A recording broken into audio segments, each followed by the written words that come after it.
Olá, seja bem-vindo a mais uma edição do Tribuna Unitoledo, o seu canal universitário de comunicação jurídica. Nesta edição vamos falar da proibição do retrocesso social. Para conversar com a gente sobre esse assunto está o doutor pela PUC de São Paulo e pós-doutor pela Universidade de Lisboa, Vladimir Brega Filho. Seja muito bem-vindo, doutor. É um prazer recebê-lo aqui em nosso programa. Eu que agradeço o convite de poder estar participando de um evento tão importante, numa faculdade tão prestigiada como a Unitoledo. Fico muito feliz de estar aqui e poder contribuir em algum ponto com os alunos, com os professores a respeito desse tema. Muito bem. Doutor, o poder constituinte originário pode suprir direitos humanos consagrados por tratados internacionais anteriormente ratificados pelo Estado? A teoria do poder constituinte, nós podemos dividir lá o constituinte originário e o reformador.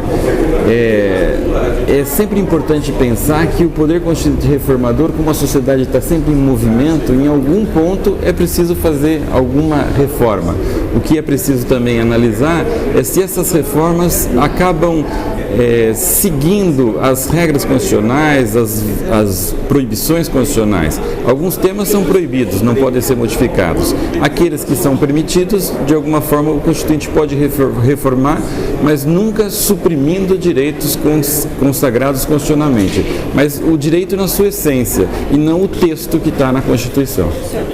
Em tempos de crise econômica, caso o Estado não tenha recursos para efetivar direitos sociais, como que deve ser aplicado o princípio da proibição do retrocesso social? Então, essa questão, uma questão interessante é que o ataque aos direitos sociais normalmente acontece nas crises econômicas. Nós já ouvimos falar de que o Brasil precisa passar por reformas trabalhistas, previdenciárias há muito tempo, mas sempre com a crise econômica é que há uma pressão maior e isso acaba sendo feito numa época em que a população já está passando por privações e estão privadas mais ainda dos seus direitos. Mas isso é algo, podemos dizer, estatístico. Existe uma pesquisa, um instituto que, na verdade, analisa as democracias no mundo e classificam as democracias no mundo, e se for feita uma análise, os direitos sociais, assim, o índice de democracia, e eles chamam isso de índice de democracia, eles diminuem sempre no momento da crise. Sempre na crise econômica, os direitos sociais acabam sendo cerceados. E aí, talvez, é importante pensar nessa questão da proibição do retrocesso social. Isso não pode ser tido como um mantra e todas as modificações são proibidas, porque na verdade a sociedade muda, disse no começo para você, então é impossível imaginar que os direitos trabalhistas estabelecidos em 1940 possam ser os mesmos na sociedade que nós vivemos hoje. Eu sempre digo que, por exemplo, a revolução tecnológica que vem acontecendo no mundo muda tanto a vida das pessoas, muda a forma de pensamento das pessoas. O raciocínio das pessoas hoje é diferente daquela há 40 anos atrás. Hoje eu tenho que decorar palavras-chave para conseguir encontrar as coisas, e antes eu tinha que decorar muitas outras coisas. Então não dá para imaginar que as relações que acontecem no dia a dia possam estar engessadas por aquela legislação. Agora, é lógico que o conteúdo essencial do direito ele tem que ser mantido, ele não pode ser privado. Por isso que o legislador tem que ser muito cauteloso nessas reformas para que mantenha o núcleo essencial, para que as pessoas continuem tendo seus direitos, mas que de alguma forma haja uma evolução e que a legislação acabe acompanhando o que vem acontecendo na sociedade, para também não se tornar uma legislação anacrônica, porque também isso teria o sentido de que a própria população não acreditaria naquela legislação, porque não tem relação com o que acontece na vida diária dela, e por conta disso ela acabaria não confiando na legislação e até imaginando que precisam mudanças ainda maiores e sem preservação do núcleo essencial. Então, na verdade, o retrocesso social ele tem que ser analisado para garantir o núcleo essencial dos direitos e não aniquilá-los. O efeito cliquê normalmente está associado a uma atividade legislativa supressora de direitos. Pode uma decisão judicial induzir retrocesso social? E como combater esse fenômeno? Isso é uma questão que eu fico pensando muito a respeito de quem diz o que é o retrocesso social. Porque muitas vezes o retrocesso está lá na legislação, até porque a Constituição dá um grau de abertura para o legislador naquilo que ele pode conformar esse direito. Então o direito à saúde está lá na Constituição de forma genérica, mas como vai ser o direito à saúde? Quem vai dizer vai ser o legislador, e ele tem alguma liberdade. Mas no final das contas, ainda que o legislador possa estabelecer as regras, quem no final diz se é retrocesso ou se não é retrocesso é o Poder Judiciário.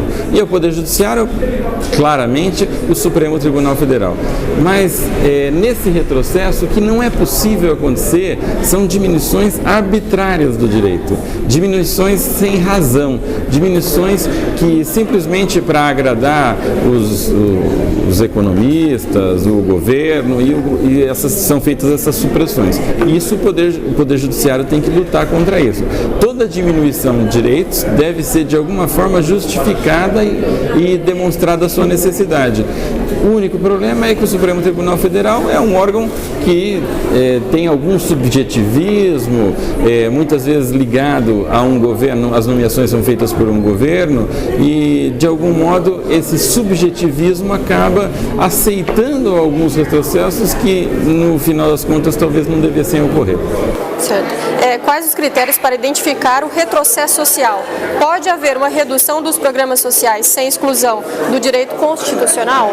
Então, a questão é se essa redução ela é arbitrária, acabei de dizer, e se essa redução de alguma forma dá compensações ou alternativas para essa redução. A redução pura e simples, sem necessidade, eu acho que ela deve ser combatida, e as entidades, os órgãos devem buscar lutar contra isso no Poder Judiciário. Agora, se a redução é necessária, se a redução não é arbitrária, se ela de alguma forma dá alternativas e compensações para aqueles que perdem os direitos, então eu acredito que é possível haver essa diminuição, entre aspas, do direito, muitas vezes até para garantir a própria existência do Estado, que muitas vezes poderia estar abalada pela modificação das circunstâncias, das condições econômicas e tudo mais. Qual é a importância da discussão desse tema com os acadêmicos de direito? Nós vivemos uma fase muito reformista no governo, e talvez seja importante eles terem essa ideia de que se é possível mudar, se não é possível mudar, o que eu tenho que lutar para garantir os meus direitos e conseguir entender a questão, até para não ficar muito preso à ideologia. Nós vivemos uma fase que no Facebook eu tenho o A contra o B, todos dizem num sentido, outros dizem no outro, nem todos muito preocupados com a verdade. Acho que nós vivemos o momento da pós-verdade, que a ideia é que não interessa o que é verdadeiro, o que interessa é que eu convença as pessoas. E às vezes os alunos não preparados com isso acabam se alinhando de um lado ou de outro sem muita argumentação. Então talvez isso seja importante para o aluno, para ele ter uma ideia a respeito dessas reformas, a possibilidade ou não dessas reformas, para ter uma discussão útil a respeito de um tema que no Brasil atualmente é muito importante. Já pegando um gancho aí na sua resposta, quais são as dicas que o senhor deixa para esse aluno ser um excelente profissional no mercado de trabalho? Uma dica é isso, não confiar em tudo que lê e não confiar na informação que a gente recebe muito fácil. A informação fácil, muitas vezes ela nos convence por ser fácil, mas é importante que os alunos se dediquem, que os alunos procurem uma informação mais confiável, procurem pessoas confiáveis e não se garantam com informações nem sempre muito verdadeiras. Muito obrigado, doutor, pela participação. O Tribuna Unitoledo fica por aqui. Para rever essa ou outras edições, acesse o nosso canal no YouTube. Nos acompanhe também em nossas redes sociais. Você pode entrar em contato com a nossa produção pelo endereço de e-mail que aparece aí na sua tela. Até a próxima edição.